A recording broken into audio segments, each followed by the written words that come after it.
friends, welcome to my channel 5 Minutes History.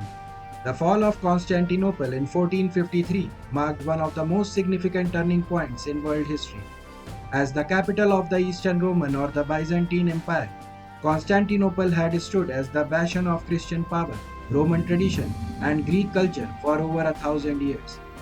Its conquest by the Ottoman Turks marked the definitive end of the Roman Empire. During the early centuries of the Roman Empire, the western regions adopted Latin culture, while the eastern provinces retained their Greek heritage. As the empire became too vast to govern from one center, administrative challenges and external threats made division a practical solution. As such, in 330 CE, Emperor Constantine the Great moved the Roman capital from Rome to the ancient Greek city of Byzantium, which later came to be known as Constantinople.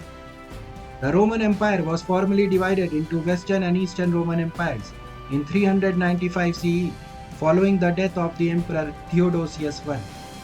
The Western Roman Empire, centered in Rome, declined and fell in 476 CE due to weak leadership, economic troubles, and civil wars. In contrast, the Eastern Roman Empire, or the Byzantine Empire, with Constantinople as its capital, remained strong with a robust economy, effective administration, a defensible capital, and a more urbanized Greek-speaking population. The Byzantines practiced Eastern Orthodox Christianity rather than Roman Catholicism, which became central to their identity. They preserved Roman laws and traditions, maintaining the Roman imperial legacy for the next 10 centuries. Byzantine capital Constantinople flourished as a vibrant hub of wealth, knowledge, and power. Despite periods of prosperity, the Byzantines faced continuous external threats from Persians, Arabs, and later the Turks. The devastating plague of 541 CE and the Arab conquest of Egypt and Syria severely weakened the empire. Later civil wars and Seljuk invasions further led to the loss of Asia Minor. In 1204, during the Fourth Crusade, the Western Crusaders sacked Constantinople, looting the city and committing atrocities. This betrayal by fellow Christians severely weakened the empire, effectively breaking it apart. Though the Byzantines recaptured the city in 1261, it never regained its former strength. In 1299, Osman I, a Muslim Turkoman leader, founded the Ottoman Principality in Anatolia. By the 14th century, the Ottomans expanded across Anatolia and the Balkans, gradually conquering Byzantine lands and transforming their petty kingdom into a transcontinental empire, which came to be known as the Ottoman Empire. As the Turks expanded into the Balkans, the conquest of Constantinople became their foremost objective. The Ottomans had wrested control of nearly all former Byzantine lands surrounding the city, but the strong defenses of Constantinople and its strategic position on the Bosphorus Strait made it difficult to conquer. In 1402, the Byzantines gained a brief respite when Turco-Mongol leader Timur invaded Anatolia and defeated the Ottomans.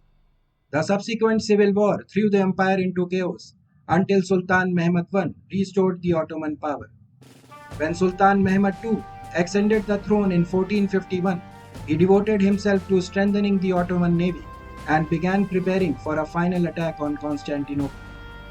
As the Ottoman threat grew imminent, the Byzantines urgently appealed to Christian kingdoms of Western Europe for military aid. But centuries of enmity between Eastern and Western churches meant real support never materialized. Even worse, the once mighty Byzantine navy had dwindled to just 26 ships, mostly owned by the Italian colonists of the city. The city of Constantinople had endured many sieges and attacks over the centuries. But all of these attacks were unsuccessful thanks to city's location by the sea, its naval fleet, the secret weapon of Greek fire, and most importantly of all, the protection of the massive Theodosian walls. The city's celebrated walls were a triple row of fortifications built during the reign of Emperor Theodosius II in 5th century, extending across the peninsula from the shores of the Sea of Marmara to the Golden Horn. Repaired and rebuilt by Emperor Michael VIII in 1260, the city walls remained one of the most difficult military challenges in the world. But this reputation did not deter the ever-ambitious Ottomans. On April 6, 1453, 21-year-old Sultan Mehmed II launched a massive siege on the city. Though vastly outnumbered, around 7,000 defenders against more than 80,000 Ottoman troops, the Byzantines, led by Emperor Constantine XI, put up a valiant resistance. Fearing a possible naval attack along the shores of the Golden Horn, Emperor Constantine XI ordered that a defensive chain be placed at the mouth of the harbor. This chain, which floated on logs, was strong enough to prevent any Turkish ship from entering the harbor. However, the Ottomans bypassed the chain barrier by dragging their ships overland on greased logs from the Bosphorus to the Golden Horn. To breach the city's Theodosian walls, the Ottomans employed massive cannons, most notably the Basilica cannon, built by Hungarian engineer Orban. This cannon was 9 meters long with a barrel nearly a meter wide that could fire cannonballs weighing 500 kilos over a range of 1.5 kilometers. So mammoth was this cannon that it took an awfully long time to load and cool it so that it could only be fired 7 times a day. Still, the Ottomans had plenty of smaller cannons, each capable of firing over 100 times a day. With these cannons, the Theodosian walls were relentlessly blasted chunk by chunk into rubble. The Byzantines could do no more than fire smaller cannons by day, hold off attacks at breached points, and repair the damage each night. After weeks of bombardment and several failed assaults, the Ottomans launched a final all-out attack on May 29, 1453. This time they succeeded. The city walls were breached and the city fell after intense fighting. It is said that Emperor Constantine, throwing aside his purple imperial regalia, led the final charge against the incoming Ottomans, perishing in the ensuing battle in the streets alongside his soldiers.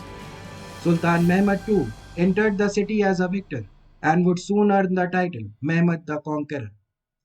After its fall, Constantinople suffered brutal atrocities at the hands of the Muslim invaders.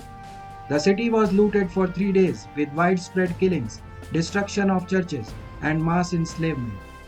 Uncountable art treasures were lost, books were burned, and anything with a Christian message was hacked to pieces. Women and children were subjected to extreme sexual violence. The vast majority of the population was taken as slaves and was displayed naked at the city's slave market.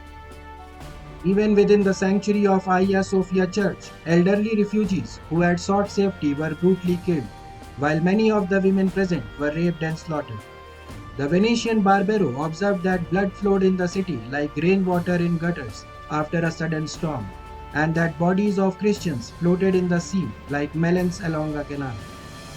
The Ottoman forces also plundered city's wealth, seizing gold and silver vessels, precious gemstones, and a wide array of valuable goods and luxurious fabrics from the imperial palace.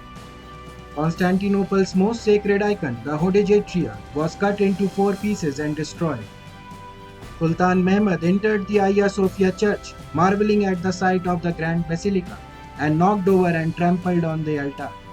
He then declared that Hagia Sophia, once the greatest church in Christendom, be immediately converted into a mosque, symbolizing the triumph of Islam over Christianity. The fall of Constantinople had profound consequences. It marked the ultimate end of the Roman Empire, which had lasted nearly 1500 years. With no legitimate successor, the title of the Roman Emperor passed to the Russian Tsars, who viewed Moscow as the Third Rome.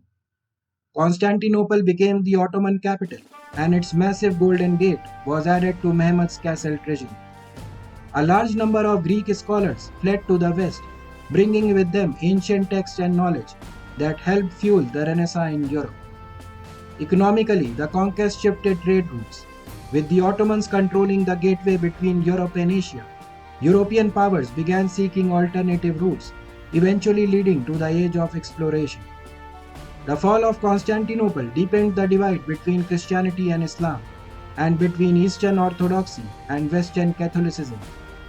Ultimately, it was the end of an era that had shaped much of the known world.